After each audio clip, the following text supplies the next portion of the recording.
Good morning, everyone. It's Joker, and today we are back with another slime video.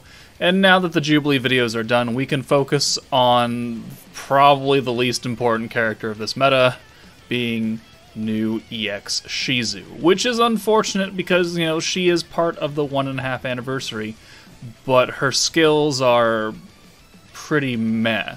So it is disappointing to say the least. Hopefully whatever comes next week on the 27th for the live stream will be much more interesting than the last two units that we've got.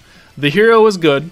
I wouldn't consider her kit worthy of a 1.5 ANNI, and I would definitely not consider Shizu worthy of 1.5 ANNI. They definitely just feel like Banner 2 and 3 of the fantasy team that should have released weeks ago, but they didn't. So I don't know. But let's go over her real quick. She is a physical wind unit. She's on World of Fantasy, also on Heart of a Hero with the new hero. So, there is a theory that the next meta will be Heart of a Hero since these two are already on it. But it doesn't really matter for Shizu because she's still not going to be really good on that team. And then she is also on Fount of Wisdom. World of Fantasy, Fount of Wisdom are going to be very important. She uses a great sword, Wind Great Sword. She's just using that with one hand apparently, so call it good. Her skills, 300% normal damage on her ult, lowers defense for 2 turns, and then the EX ult does 600% damage. Her first skill, increases World of Fantasy or Fount of Wisdom characters' attack by 15% until the end of battle, and then skill point gain for the end of battle by 5%. So both of those percentages will stack forever. So 15, 30, 45, 60, etc. Only on World of Fantasy or Fount of Wisdom, which means that she is limited to 2 teams. And that is pretty much it. Or, where maybe not the full Fantasy or full World of or Fount of Wisdom, but definitely you must pair her with an actual DPS for that team for this to really go into effect. Otherwise, if you put her on anywhere else and you don't have any Fantasy or Fount of Wisdom characters, she's fucking useless. Unless you're nuking with her for some reason. I don't know what you're doing with your teams. Second skill is a very basic single orb change, which I guess the team needed, but also the fantasy team did not need, because they already have Rimuru, and Xion, and Gabiru, who are all single orange to green orb changers, so the redundancy is interesting, to say the least. Like, I get it, because normally you would be using Rimuru, probably you wouldn't be using Xion or Gabiru, and she would be here to buff the attack of Milim, so, I mean, it does make sense that she has it, I just wish it wasn't. So, yeah. And then 10% gauge increase, whoop-de-doo. Valor trait is terrible. It seals healing skills, or Drago, essentially, for Milim. It's really not that great. And then her actual trait, if I had a dupe in her, is skill points by 3 every 2 turns, up to 5 points every 2 turns, which, meh. It's pretty meh. When you awaken her to 120, she gets an extra 20% ult damage, which could be good. And then her EX ability with Rimuru, she gives an extra 8% crit damage, and is a team buffer on the EX board, with physical characters assigned. So, overall, her kit is uninspiring and very, very limited, but let's try her out on, I guess, a bunch of teams that has at least a World of Fantasy or Fount of Wisdom team, or character, for her to buff. Alright, so starting out, we're going to go into Inferno 3 of the current fantasy team's beatdown battle. This is the team we're going to use, so Frey, Shizu, Rimuru, Shuna, who is not on the category but will help, attack buff everything. And then Milim and Alice are here. So ideally, Shizu is going to be buffing the damage of Alice and Milim, and maybe Rimuru, so they can do some good single target damage against Ifrit. And then Shuna will be here to give us that extra ult damage, and then combine her stats with the stacks from Milim, plus the Pierce, plus the crit. So hopefully this works okay. Let's go ahead and get started, though. Thankfully, we do have a starting set hand, so we don't have to play around with resetting it for a good opening turn. But, we've already used this Shizu during Jubilee, right? The Jubilee videos have already gone up. This is being recorded afterwards because I didn't find her as high a priority as the hero was. And, you know, she does contribute quite a bit in Jubilee, especially on normal 2, where it's a, you know, you're supposed to use a wind DPS, and she is, you know, in that instance, a decent wind DPS. So, you know, she did good there. She did good. I cannot fault her for that. But outside of Jubilee, it's like, are you actually going to make a difference? And that is where I think this Shizu is really going to falter, because by limiting that skill to 2 categories, you're pretty much cementing her place into 2 teams, and that's about it. Because, yeah, you can use her on alternate teams, and you can pair her up with another fantasy unit that you want as your DPS, but those are not going to be always around. Because obviously, like, Milim runs on greens, and Fount of Wisdom runs on blues. Like, you could put them there, but is it really worth it? Like, is it worth sacrificing one of those stages? Alright, that's unfortunate. Sacrificing one of those, like, slots for a unit for someone that's only going to be buffing one person on that team? Maybe 2? Well, 2 technically because of herself, but it's going to be very situational. Alright, the counterattack is awful, because that pretty much kills this run, so I'm going to be back on when Milim doesn't get counterattacked. Alright, back again. This is like the 5th reset for this fucking stage, because Ifrit's dumb, has a 30,000 attack stat, and likes to just snipe the crap out of people. So, hasn't been going very well as far as Shizu's case is concerned.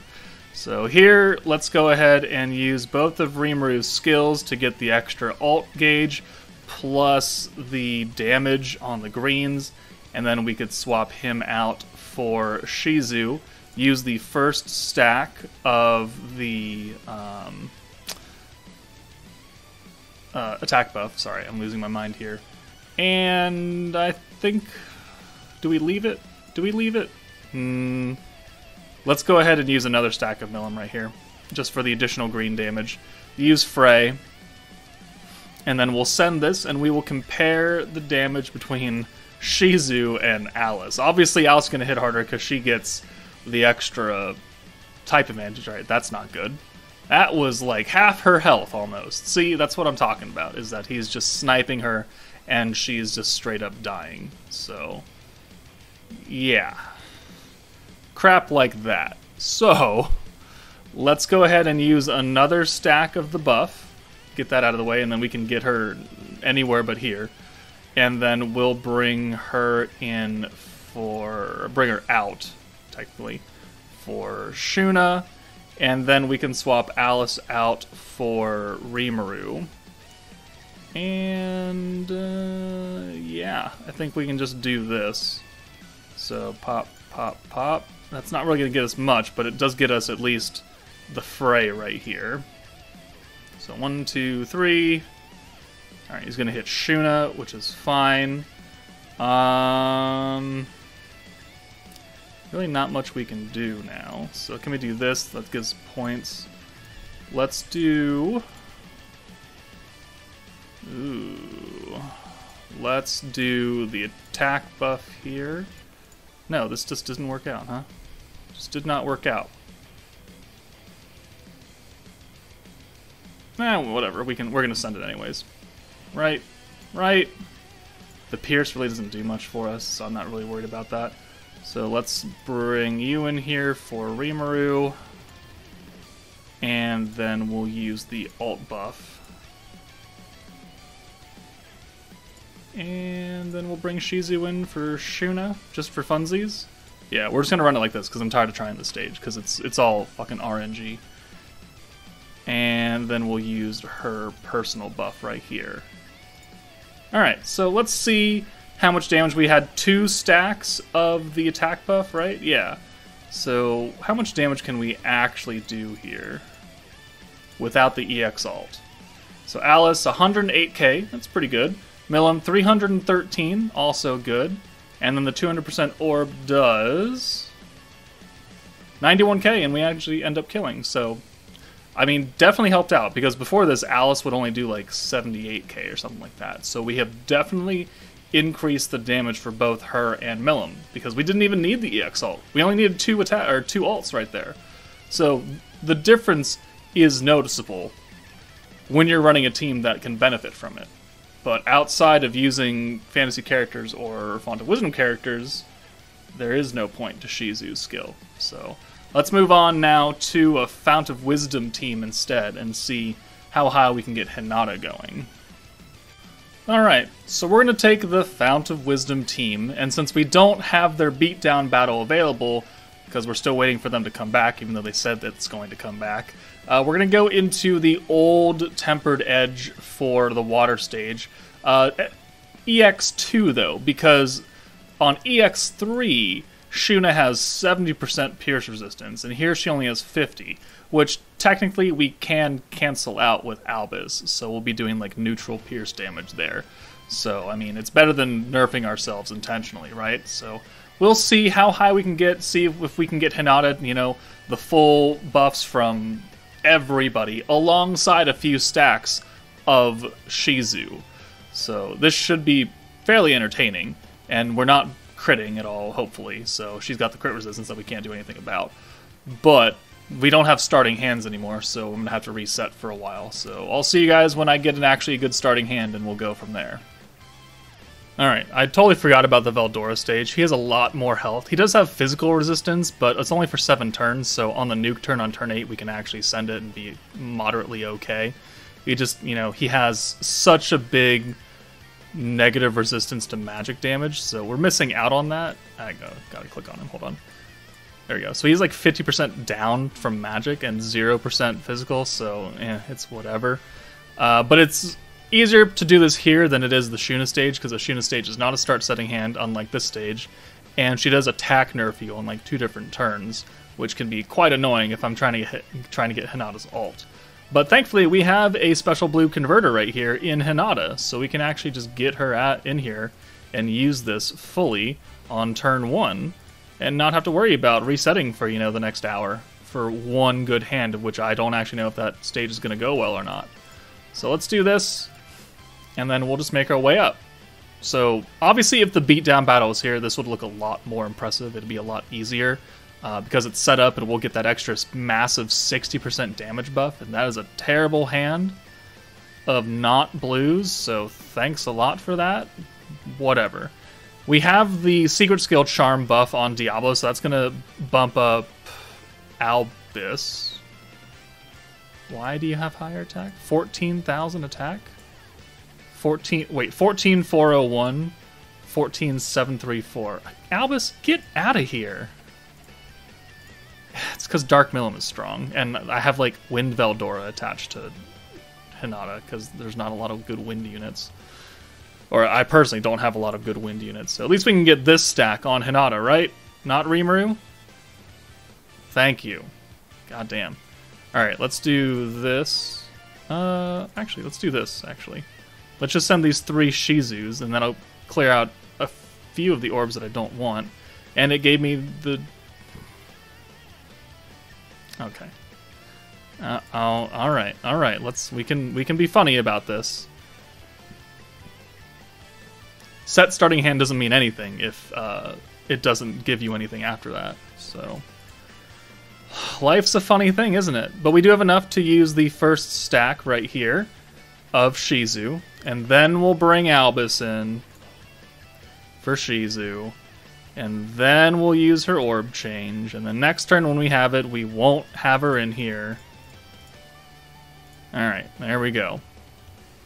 So we're doing 1 damage, so we're doing a whole bunch to Valdora, who I think has like over 1 million.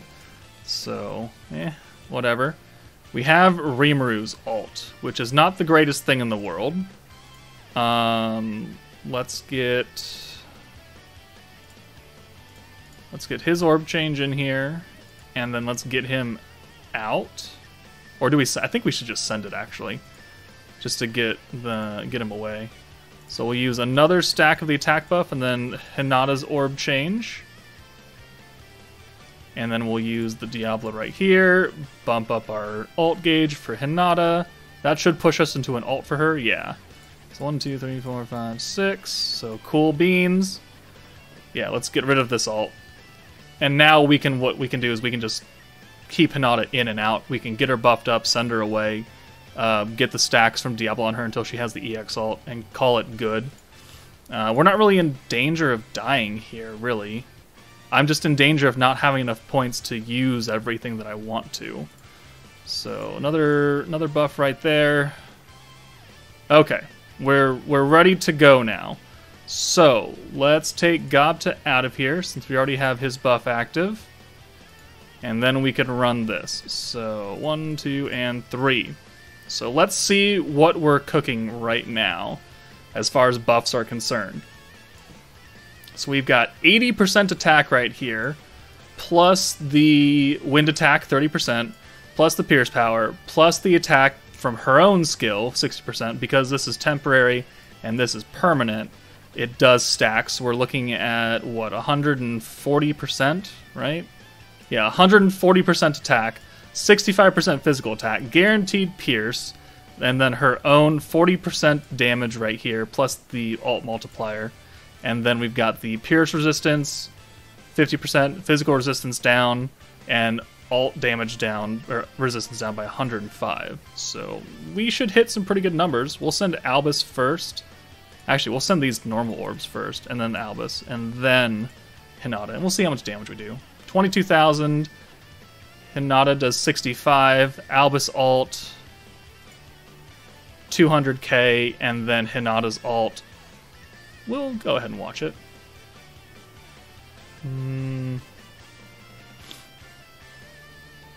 Dead end finale. And then she just stabs you. And how much do we do here? Type neutral. 854,000 damage. I mean, we actually almost killed. I mean, if we had type disadvantage, or type advantage, we would have killed. If we had more stacks, because we had better starting, the first like 3 hands were terrible, maybe we had more stacks of attack, we would have killed there too. So, I mean, this works. This is a very good stacking team, and we have most of the orbs covered, so anything else is just extra. And I don't know if this is better or worse than bringing like Dark Valentine or Raphael instead, but you know, it can work, and she does fit on the team, but this is pretty much the only place she fits. So let's move on to one more team now. All right, final team is the Light 2.0 team with Bride Shizu. Since Rimuru and Xion are on the fantasy team, you know, we can use Shizu to buff them here.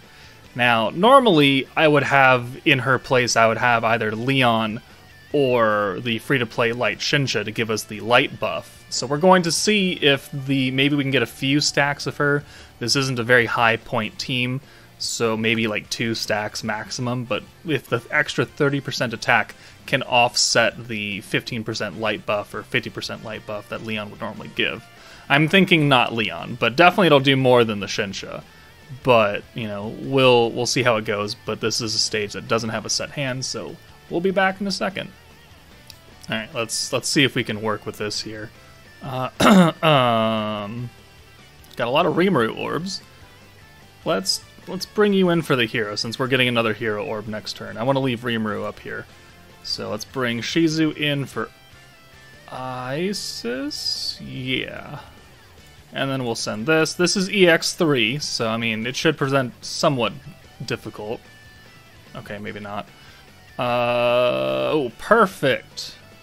Perfect. So we have 3 single orb changers up here, and they're all going from orange to green.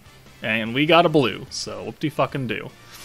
But we also don't have enough to actually get a stack in, unless we can want to just forego the use of the green buff. So let's do this. Let's do this, and let's use the green buff. All right. So we'll get things started here. Xion only has 1 orb again, but whatever. This will get Rimuru's ult, so we can get him out of here. And now we have enough to use Shizu to give us a full hand of greens next turn, so this will work out. And we also haven't used too many skills, but we're going to use the rewind next turn as well. Okay, yeah, good. So let's do the pierce resistance down. Let's use the orange buff here. Let's use that. And then we'll get Rimuru out for the hero. And then, oh, well, maybe I should have brought Shizu in first. Oh, well. So let's put Shizu in here. We really want to see what damage Xion does, though, right? Right, that's what we're here for. So let's get that stack on. Okay. So now that we've rewinded, now that we've used some skills, let's get the gauge increase from Shizu, and then let's use Shizu.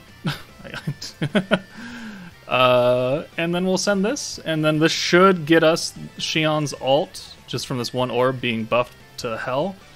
Alright, perfect. Okay, and then the rewind, we've already used this attack skill once. 30k right there. And we didn't even have the Pierce buff going, did we? I don't think we did. No, we didn't. So, I mean, that's pretty good damage, and this is a terrible hand. I should have kept Isis in here. Oh, well. We'll send this on you instead. So, pop, pop, pop, pop, pop. Let's see, 11,000. She's going to do quite a bit. Even that's only one stack right there. That's only one stack with Shizu. It seems to be fairly significant. We can push another turn though. So let's do this. And now we're done stacking, so we can just use Xion's buff now and then send her away. Yeah. And then we'll get Isis in here. This is all 3 ults though. But these are AoEs, they're really not going to do too much, so let's get the points, I guess.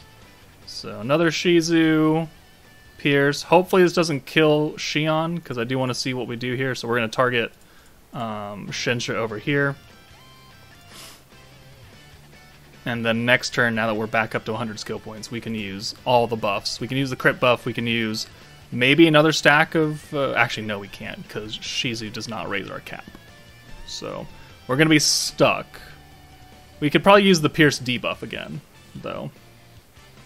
So let's see how much damage our Xion does against their Xion, and if it really can stack up or not. So, let's do you in for Isis, and then you come in for Shizu. And then we'll use the crit buff, and then the Pierce resistance down. Actually, let's do this first, and then we'll put it on her. So target, Pierce resistance down. We already have the attack buff and Pierce power. So how much Pierce power are we looking at right now? 46%, and her attack, she is, let's see, 30% right here, and then another 30%. So she has a 60% attack buff going right now. So let's give her the Pierce. And now let's see some funny numbers. Xion, and then pop, pop, pop, pop, pop. Alright, so Xion does 171k. 42k. He didn't really get any stacks though. But this 200% orb should kill. It'll be pretty powerful. Yeah, 31 too. Alright. So for an old team, yeah. I think she can work. That's definitely a lot more damage than we would have done with Shinsha. And I'm pretty sure it's... I want to say it's almost equal to like a light Leon. And that, you know, bringing him on the team requires a decent amount of setup because he has another 55-point buff. So we got to use that first and hold it. But I don't think we would have been too far off from that, actually. So, okay. I mean, yeah, she can work when she is buffing a fantasy or font of wisdom team. Other than that, she really serves no purpose. So she is a dedicated support, and you have to attach her to another fount of wisdom or fantasy team damage unit in order for her to be even remotely useful. Otherwise, she's just there for an orb change. And as you can see, we had 2 others up here. We have 3 with the free-to-play Gabaru we got, so it's not like we're short on those. But let me know what you guys think of Shizu. Do you think I'm underselling her value? Let me know in the comments below. But that's it from me, guys. Take it easy, and I'll see you later.